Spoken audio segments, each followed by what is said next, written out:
বাবা দেখো,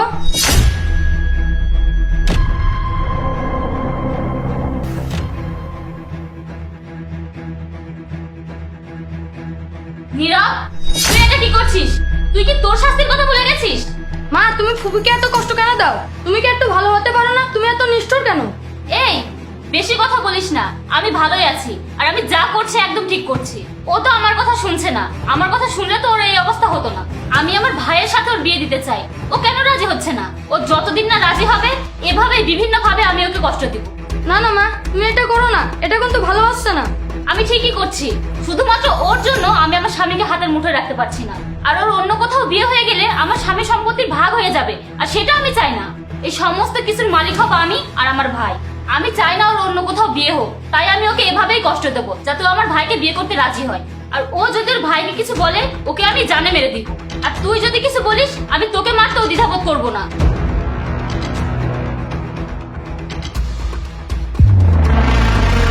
আরে ভাইয়া, তুমি চলে এসেছো? আল্লাহ তোমার অনেক হায়াত দিক। আমি তোমার কথাই বলছিলাম, তুমি আমার ছেলেটাকে বুঝিয়ে দাও তো। ও যদি আমাদের কথা বাবাকে বলে দেয়, তাহলে ওদের কি অবস্থা হবে? এই শোন, একদম চুপ করে থাকবি। তোর বাবাকে কিচ্ছু বলবি না। যদি বলিস, তোর বাবাকে আর খুঁজে পাবি না। তোর বাবাকে আমরা গাইড করে দেব, তারপর তোকে আর তোর ফুবিকেও সরিয়ে দেব। কিন্তু আমরা খারাপ কিছু করতে চাই না বলেই ভালোভাবে বলছি। মিষ্টি, তুমি আমাকে বিয়ে করো। তোমরাও ভালো থাকো, আমরাও ভালো থাকি। তোমার মতো সন্তান আর নেশাখোরকে আমি কোনোদিনও বিয়ে করব না। দরকার হলে আমি মরে যাব। কি, তোর এত বড় সাহস? বোন, তোর ননদকে যে তুই এত কষ্ট দিচ্ছিস, তাও এখন পর্যন্ত রাজি হচ্ছে না। আমাদের পিঠে বিষ ফোড়া হয়ে আছে। তুই তার অত্যাচারের মাত্রাটা আরো বাড়িয়ে দে। আরে ভাইয়া, ওকে আমি সারাদিন খেতে দেই না, কত অত্যাচার করি। ওকে দিয়ে বাসায় সব কাজ করাই, তারপরও তো রাজি হয় না। আর কি করব? ওকে তো রাজি হতেই হবে, হতে বাধ্য হবে। ও রাজি না হলে তো আমরা এই সম্পত্তির মালিক হতে পারবো না, আর আমাদের পরিকল্পনাটাও আমরা সফল করতে পারবো না। তোমাদের আর কি পরিকল্পনা আছে?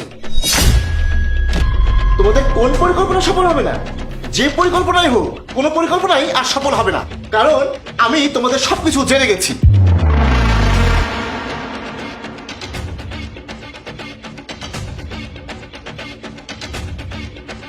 যেমন কিছু খেয়ে নে। ঠিক আছে ভাইয়া। এবার তোমরা বলো, তোমাদের পরিকল্পনা কি? না না জাহিদ, আমাদের কোনো পরিকল্পনা নেই। আমাদের আবার কিসের পরিকল্পনা? কিন্তু তুমি হঠাৎ করে বাসায় এসে সব কেন বলছো? আর তুমি এখন বাসায় কেন এসেছো? আচ্ছা, আমি বাসায় কেন এসেছি সেটা তুমি এখনো বুঝতে পারোনি? এই দেখো, এই মোবাইল থেকে আমার মোবাইলে ভিডিও কল দেওয়া আছে। তুমি আমার বোনের সাথে আর আমার ছেলের সাথে কি করেছো সবকিছু আমি ভিডিওতে দেখেছি। কিন্তু তোমরা তোমাদের পরিকল্পনার কথাটা বলোনি, তাই আমি শুনতে পারিনি। তাই শুনতে চাচ্ছি, তোমাদের পরিকল্পনাটা আসলে কি? কি, তুমি সব কিছু জেনে গেছো? জাহিদ, প্লিজ তুমি আমাদের মাফ করে দাও।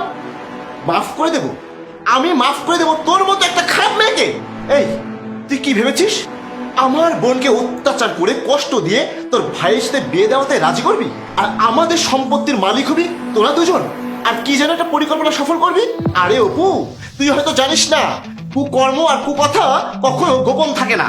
এই শোন, আমার বোনকে আমি লেখাপড়া শিখিয়ে বড় করেছি তোর এই সন্ত্রাসী ভাইয়ের সাথে বিয়ে দেওয়ার জন্য না। তুই নিজে একটা মেয়ে হয়ে অন্য একটা মেয়ের সর্বনাশ করতে চাস?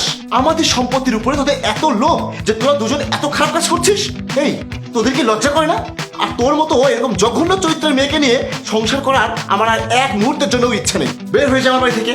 না না ভাইয়া, আমার বোনকে বের করে দিবেন না। যা হয়েছে আমরা ভুল করেছি, আমাদের আপনি ক্ষমা করে দেন। আমি আপনাকে কথা দিচ্ছি, আপনার বাসায় আর আমি কোনোদিন আসবো না। তুহিন, তোমাদের সব কথা আমার ফোনে রেকর্ড করা হয়েছে। আমি চাইলেই কিন্তু তোমাদের দুজনকে আইনের আওতায় নিয়ে গিয়ে কঠিনতম শাস্তির ব্যবস্থা করতে পারি, কিন্তু আমি তোমাদেরকে ক্ষমা করে দিলাম। তোমরা এই মুহূর্তে আমার বাসা থেকে চলে যাও। জাহিদ, প্লিজ তুমি আমাদের ক্ষমা করে দাও। আমরা আর কখনো এরকম খারাপ কিছু করবো না। তোমার বোনের সাথে অত্যাচার করবো না। প্লিজ জাহিদ, প্লিজ তুমি আমাদের ক্ষমা করে দাও। না না অপু, তোমার মতো মেয়ের সাথে আমি আর সংসার করতে চাই না, তাই তোমাকে ক্ষমা করার কোনো প্রশ্নই আসে না। এই মুহূর্তে তুমি তোমার ভাইকে নিয়ে আমার বাড়ি থেকে বের হয়ে যাও। যাও।